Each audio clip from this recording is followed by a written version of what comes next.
हर हर महादेव सभी मित्रों को। Welcome to electronic study YouTube channel. सभी को सुप्रभात। डेली करंट अफेयर्स की सीरीज़ में आज ही हमारी 47 नंबर की वीडियो है और रोज़ की तरह ही आज भी अपने सेशन के लास्ट में जो हमने कल करंट अफेयर्स पढ़ा था उसका भी रिवीजन करेंगे। तो चलिए शुरू करते हैं आज का अपना ये सेशन और देखते हैं पहला करंट अफेयर।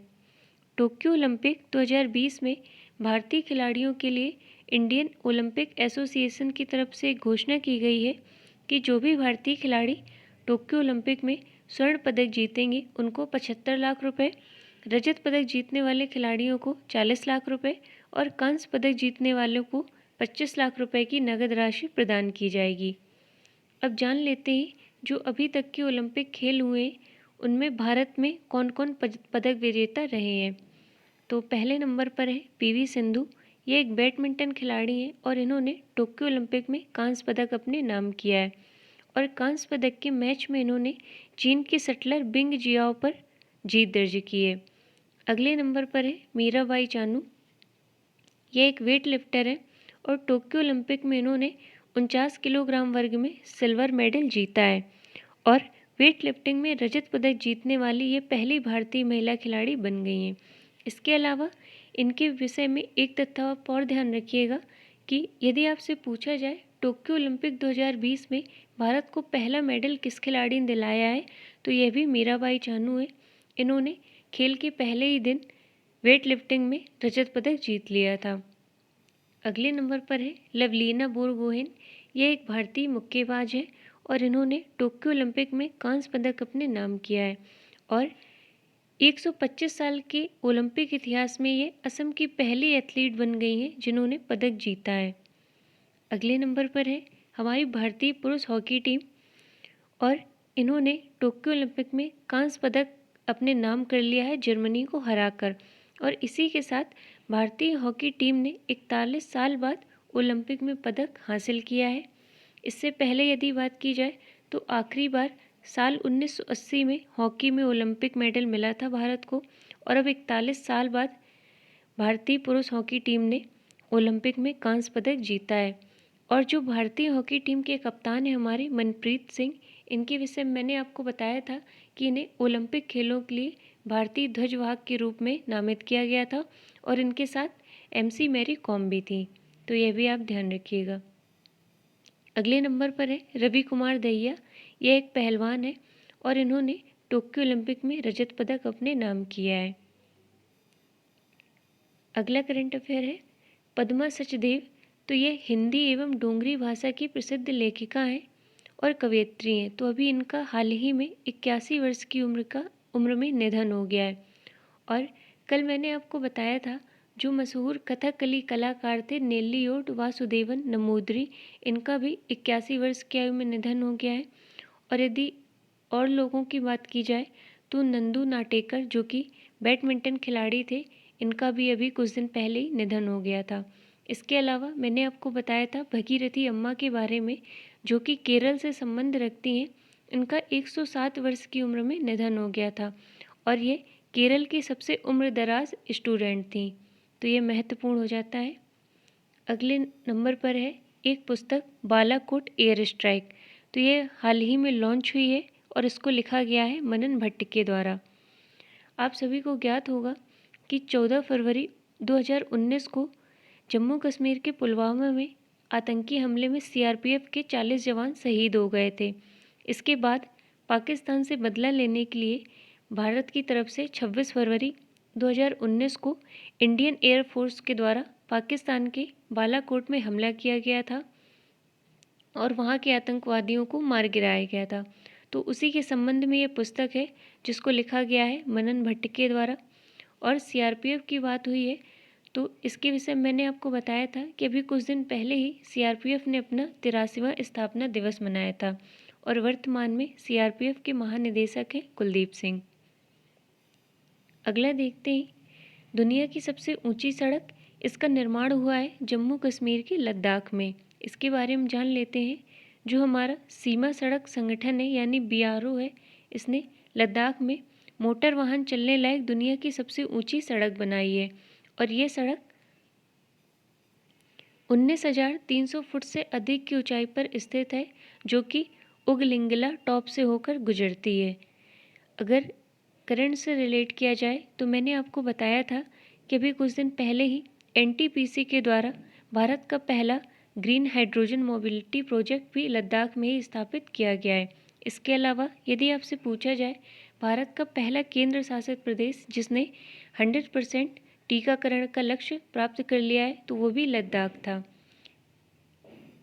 अगला देखते हैं, हाल ही में मुंबई लोकायुक्त नियुक्त किए गए सेवानिवृत्त न्यायमूर्ति वीएम कनाडे, तो इनका नाम आप ध्यान रखिएगा। इसके अलावा अन्य नियुक्त की बात की जाए तो एलआईसी के नए अध्यक्ष के रूप में नियुक्त हुई हैं मिनी आईपे, तो इनका नाम भी आप ध्यान रखिएगा। और कल मैंने आपको बताया था नजीब मिकाती के बारे में, जिन्हें अभी हाल ही में लेबनान का राष्ट्रपति नियुक्त किया गया है।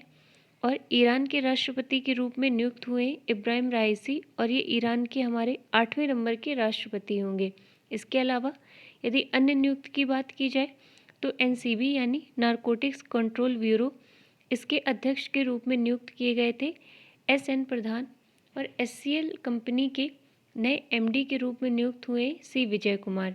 इसके अलावा हमारे केंद्रीय सतर्कता आयुक्त के रूप में नियुक्त हुए सुरेश एन पटेल।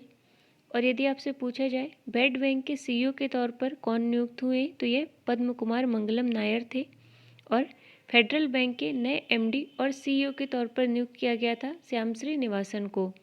और जो पेरू के राष्ट्रपति के रूप में नियुक्त हुए इनका नाम है पेस्ट्रो कैडलो, और पेरू की राजधानी है लीमा, तो इसका नाम इन्हें भी आप ध्यान रखिएगा। इसके अलावा जो हमारा दिल्ली खेल विश्वविद्यालय है, इसके पहले कुलपति के रूप में नियुक्त किया गया था कर्णम मल्लेश्वरी को, जो कि एक वेट लिफ्टर है। तो ये कुछ महत्वपूर्ण नियुक्तियां थीं। अगला देखते हैं असम के बारे में। तो जो असम राज्य के कृषि मंत्री हैं, इन्होंने हाल ही में घोषणा की है कि 50 मीट्रिक टन की पहली खेप जो कि मक्के की होगी, इसको बांग्लादेश निर्यात किया जाएगा। अब असम की बात हुई है तो असम के वर्तमान में मुख्यमंत्री हैं हेमंत बिस्वा शर्मा।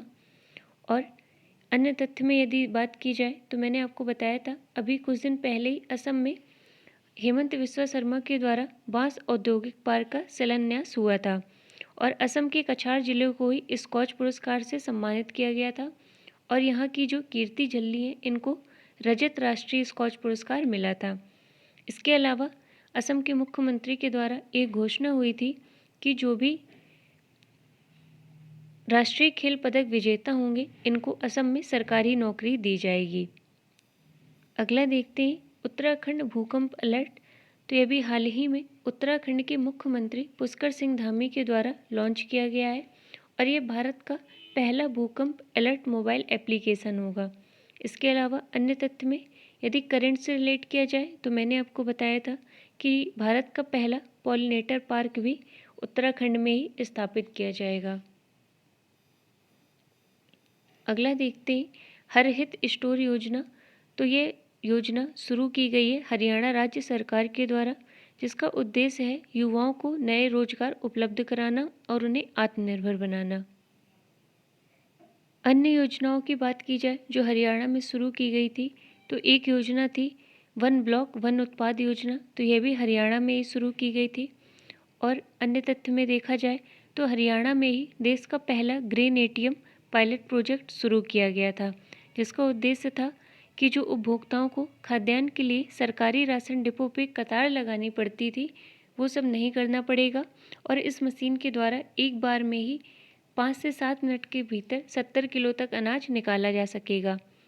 और वर्तमान में हरियाणा के मुख्यमंत्री हैं मनोहर लाल खट्टर और राज्यपाल हैं बंडारू दत्तात्रेय। अगला देखते हैं अभी जो हमारे प्रधानमंत्री हैं नरेंद्र मोदी जी, इनके द्वारा घोषणा की गई है कि स्वतंत्रता दिवस यानी 15 अगस्त के समारोह में विशेष अतिथि के रूप में आमंत्रित किया जाएगा जो हमारे भारतीय ओलंपिक दल के सदस्य होंगे। अगला है हृदय प्रत्यारोपण दिवस, इसे हम ऑब्जर्व करते हैं 3 अगस्त को। तो आज के इस करंट अफेयर्स की श्रृंखला में इतना ही। अब जो हमने कल पढ़ा था उसका रिवीजन कर लेते हैं। पहला है दिल्ली मुख्यमंत्री अरविंद केजरीवाल ने हाल ही में एक नए प्लेटफॉर्म Delhi@2047 को लॉन्च किया है, जिसका उद्देश्य है इंडस्ट्री और अलग अलग संगठनों के बीच साझेदारी को बढ़ाना। अगला है Leopold diaries the rosette in India. ये पुस्तक हाल ही में लॉन्च हुई है, जिसको लिखा गया है संजय गुब्बी के द्वारा। इसके बाद हमने पढ़ा था सहरोज कासिफ के बारे में। तो ये दुनिया के सबसे कम उम्र के व्यक्ति बन गए हैं जिन्होंने दूसरी सबसे ऊंची चोटी K2 को फतेह किया है, और इनकी उम्र मात्र 19 वर्ष है। इसके अलावा इटली का जो लग्जरी ब्रांड है बल्वेरी, इसका ब्रांड एम्बेसडर नियुक्त किया गया है प्रियंका चोपड़ा को। फिर हमने पढ़ा था उड़ीसा का भुवनेश्वर शहर 100% वैक्सीकरण करने वाला, माफ़ी चाहेंगे, 100% वैक्सीनेशन करने वाला देश का पहला शहर बन गया है। और यदि गांव आपसे पूछा जाए तो ये बावेन गांव है, जो कि जम्मू कश्मीर के बांदीपुरा ज़िले में स्थित है। ये पहला गांव बन गया है जिसने अपना 100% टीकाकरण का लक्ष्य प्राप्त कर लिया है। और लद्दाख पहला केंद्र शासित प्रदेश बना है जिसने अपना 100% टीकाकरण लक्ष्य प्राप्त किया है। इसके अलावा भारतीय मुक्केबाज लवलीन बोरगोहेन ने कांस्य पदक जीता है ओलंपिक में। फिर हमने पढ़ा था एक para Olympic theme song launch किया गया है हाल ही में। अनुराग ठाकुर जो वर्तमान में केंद्रीय युवा मामले और खेल मंत्री हैं, इन्होंने लॉन्च किया है कर दे तू कमाल। यह एक पैरा ओलंपिक थीम सॉन्ग है। अगला हमने पढ़ा था नेल्लियोड वासुदेवन नंबूदरी के बारे में। इनका निधन हो गया है 81 वर्ष की उम्र में, और ये एक मशहूर कथकली कलाकार थे। अगला है विश्वविद्यालय अनुदान आयोग UGC ने हाल ही में घोषणा की है देश के 24 संस्थानों को फर्जी घोषित किया है। फिर हमने पढ़ा था जीवा के बारे में।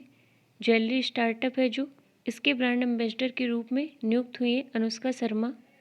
अगला है हाल ही में आशा भोसले को महाराष्ट्र भूषण पुरस्कार से सम्मानित किया जाएगा, ऐसी घोषणा की गई है। इसके अलावा मुंबई इंडियंस का प्रतिभा स्काउट चुना गया है R विनय कुमार को, जो कि पूर्व भारतीय तेज गेंदबाज हैं।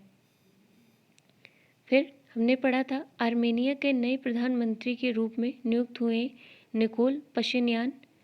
फिर है कृषिकर्ण परियोजना, जिसकी शुरुआत केरल में हुई है, और इस योजना के तहत मिनी पॉल हाउस बनाया जाएगा, जो कि एक प्रकार का ग्रीन हाउस होगा। तो आज के सेशन में इतना ही। हम मिलते हैं अपने नेक्स्ट वीडियो में। तब तक के लिए धन्यवाद सभी को।